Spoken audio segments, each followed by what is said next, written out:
On October 31st, Halloween itself, a new major content update was released for Folklore Hunter, a game that I have already previously done an early access review on, but as with any early access game that receives notable major content drops, I decided to jump back in and take a look in order to see whether or not it was worth doing a follow-up video on. As you can tell by this video's mere existence, there's actually some stuff worth talking about. In the initial early access release, Folklore Hunter only included one hunt mission. Every hunt features a different map and a different monster to hunt. In the initial first map, we had the oh-so-friendly Wendigo. Now in this newest update, we have the Strigoi as the monster of choice this time around, with Bloodfang Forest being the new map. As you can probably tell for yourself by just watching the gameplay on screen, this map is gorgeous. There is just so much more detail to be found here in this new map compared to what we've come to expect from the prior original first map, which I would consider to be good but not altogether great, both visually and from a gameplay perspective. Now for those who, like me, are wondering, what exactly is a Strigoi? Strigoi is a Romanian term for a variation of vampire that can either be classified as either a living half-human, half-vampire entity, or an undead vampiric spirit. It's kind of a catch-all term. But for the purposes of this game, it's basically a vampire with Hulk-like strength and size. Big enough that it could probably take down Dwayne Johnson with a single punch. Luckily for players of this game, it's also about as stupid as it is big, though I'm not sure we can attribute that to lore, but rather just game design. The implementation of the Strigoi here is interesting. Compared to the Wendigo last time around, the Strigoi seems a bit more fleshed out as an AI, with a number of unique abilities that make him a more interesting, albeit not necessarily more difficult opponent. He can seemingly create duplicates of himself, visual illusions it seems. Because at one point when me and my friend Bill were taking shelter for the night, just inside of the small church or crypt or whatever it was, placing some garlic at the entrance to prevent the entity from crossing the threshold and entering the building, we had two Strigoi side by side, staring at us and swiping at us if we got too close. However, when I tried firing upon one, emptying a few rounds into it, nothing happened. Upon firing at the second one, however, the creature roared in pain and proceeded to run away like a little bitch. Also, it seemed at times that we could hear it making noises really close to us, like breathing on the other side of the wall outside. When I'd peek outside to take a look for myself, nothing would be visible, so whether it remains invisible or it's just a creature messing with your audio with fake sounds in order to disorient you and leave you unaware of its true location, the jury's still out on that one. Now someone brought this up in the comment section of my last Folklore Hunter video. If I can find the comment, I'll actually put it up on screen now. The last video in question being my early access review, and they noted that their one big complaint about the game was that this game does a very poor job of illustrating to the player either directly or indirectly what they have to do in order to complete the hunt. And if truth be told, I entirely agree. I'm not sure if it's something I brought up in my last Folklore Hunter, since around the time the video went live, the game completely reworked the whole process of hunting the monster from being as simple as just tracking it or waiting for it to find you, and then just filling it full of blood until it dies. The current banishment process, which in the case of the Wendigo is so complicated a small wiki could be dedicated to explaining its complexity.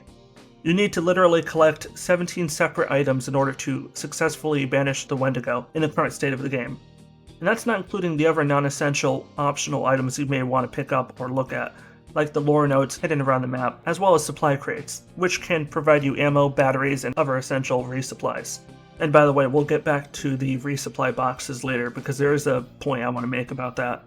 Now, not only would the player not know where to find these items, which in of itself is fine by me, they don't know they even have to find said items or how many to find or where to bring them. If you don't know the answer to one or two of those questions, that's fine by me. But if the game gives you no clear indication where to start or where to end, that's just questionable game design from where I'm standing.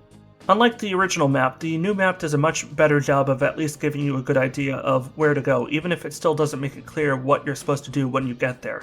And I'm fine with that. Just don't make me wander aimlessly around this enormous map for hours trying to piece it all together on my own. Give me something to work with, and I'll be happy. There are a number of points of interest clearly marked on the map. While there are other non-essential points of interest scattered around the map that are not marked, the minimap on Bloodfang Forest does a decent enough job of ensuring you don't end up wandering in circles at the very least. And given how this map is reportedly over 4 times bigger than the previous one, getting lost would otherwise not only be possible, but borderline likely in my case. Some of my favorite new areas in this map include the village, which includes a number of interesting building designs. There seems to be a somewhat Nordic influence, with the buildings all mainly consisting of wood-like cabin structures. Everything feels very rustic, with the overall feeling that this is a village lost to time, likely many hundreds of years old at the very least. As with the previous hunt, this one takes a rather long time to complete, at least compared to what I'd consider a typical length for a cooperative multiplayer mission in most other games.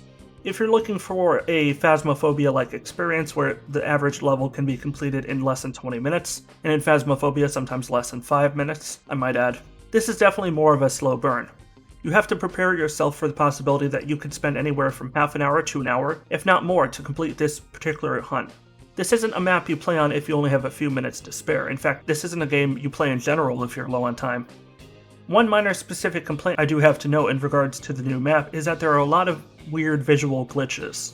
Some of the roads in the game have insanely steep angles at times, to the point that I and a friend of mine had to bunny hop up the road at a few points, as if we were scaling some kind of mountain in Skyrim. Likewise, floating trees were surprisingly common in some areas of the map. These are minor issues, I readily admit, but as they do indicate the rough quality of the current map, and in the case of traveling on the roads in game, does impact the gameplay experience to some degree, I feel like they're a fair game to mention and criticize. Another overall design criticism I observed in this map, and this was consistent with the previous map too, is how randomly spread out the resupply boxes are. I totally agree with the idea of forcing players to scavenge for resources, and that finding those resources should be challenging and potentially risky. It was not a big deal with a medium-sized map like the Wendigo's Forest, but here with a map that is 4 times larger in size, it would have been nice if the process of looting supply boxes wasn't so randomized. Supply boxes just appear in literally the most random of places. I'm guessing they were procedurally generated to just appear at any one of like hundreds of different possible spots, because some of them were placed very oddly indeed. Like one that I probably found an acre away or so from the nearest road, just sitting directly between 2 very closely planted trees in an area filled with dozens of other trees. And the box blended in so well I didn't notice it at all until my friend pointed it out to me, because he happened to be walking towards it. You're telling me that you have all these points of interest on the map, but not a single one of them has an ammo box? But this one tree on the side of a mountain that a player would only stumble across on accident out of desperation would? In reality, given the amount of ammo I had at the start of the match, it's not like I really needed any more, unless I was the worst shot in the world when it came to landing bullets, but there's a lot of other stuff that can be found in those boxes, items that can actually help you. If there's only a few boxes on the map, I can live with that, but it shouldn't be so much of a chore to find them. It's a needless time waster, and this game is already filled with needless time wasters and unnecessary steps. So adding one more just for the sake of adding one more feels wrong and unnecessary. And all that's needed is a few simple tweaks to resolve this issue. In addition to the new map and monster, this update includes a new and very significant gameplay feature. Players now have access to hunter senses. By holding down the Q button, players can enhance their hearing and get visual clues about the monster's location during those infrequent periods of activity. As with the previous map, players will be doing most of the hunting at night, with daytime normally reserved for exploration and resource collection. And in our case, finding a good spot to play defense and let the monster come to us instead of us going to it. And with somewhat limited visibility, since most areas in the map contain no artificial light, like street lights, relying on your hunter senses will be of the utmost importance in order to maintain awareness of your surroundings. It's always good to be mindful of your surroundings. I wasn't really expecting a new gameplay feature like that in this new update, and based on the community reception, it feels like a rather unappreciated addition compared with the new map itself. I'm hopeful personally that this is only the start. I hope we see more tools, more weapons, more expansion of the hunter mechanics. The more interesting weapons or tools a player can utilize, especially if the player is limited to possessing only a handful at a time, the more replay value there can be. I think this update added a lot of good stuff, more than I was expecting, but I'm definitely hopeful that beyond just adding monsters and new maps to the game, the developer goes in and adds more to the core gameplay experience. I'm not confident that they will, because it's not on the development roadmap as far as I know, but I don't know, I don't think it's wrong to hope for more. I really like this game and I want what's best for it, and I know a lot of other people in the community that will probably feel the same. I'm very much looking forward to whatever the next hunt will be. Personally, I'm not expecting anything between now and the end of the year, and I'm fine with that. In fact, I'd be quite happy if we saw nothing more than quality of life improvements and bug fixes between now and December 31st. Either way, 2 hunts down, and we've got another 2 hunts to look forward to still, and I'll be there to document both of them as they come. And on that note, that's where I'm going to wrap it up for today. Before I go, let me get my soapbox for a moment and make my usual end of video announcements. Later this week, hopefully within the next 48 or 72 hours, I do plan to put out a review video on Destiny 2's newest expansion, Beyond Light. I have a bit of a love-hate relationship with Destiny 2, but as a casual player who's bought all the expansion packs the day they release, why stop now? And since I'll be playing either way, I figured why not put out a review video to document my experience with this latest installment. So be on the lookout for that coming sooner rather than later. I thought about releasing that video first, but honestly it just wasn't ready. And as I'm sure most of you might agree, better to delay and release a finished product than release it prematurely unfinished. A delayed video can turn out good, but a rushed one stays bad forever. If you enjoy what I do here on the channel and want to see more in the future, it'd mean a lot if you subscribed and opted into getting notifications. I know the majority of you watching me aren't subscribed, and while I appreciate the fact that you're even watching this video now, which in of itself, pretty awesome, subscribing makes it easier for people to find my content, and it somewhat forces YouTube to increasingly feature my videos in their search and recommended video algorithms. So if you can, subscribing and opting in to get notifications would be super nice. Thank you to those of you that have already done so. Don't think I've forgotten you by any means. The channel currently has around 960 subscribers. It's not looking super likely that I'll hit 1,000 by the end of the month, but you never know. At the very least, it's going to be pretty close, and I'll be happy to claim that as a consolation prize. As ever, feel free to leave your thoughts and feedback down in the comments section below.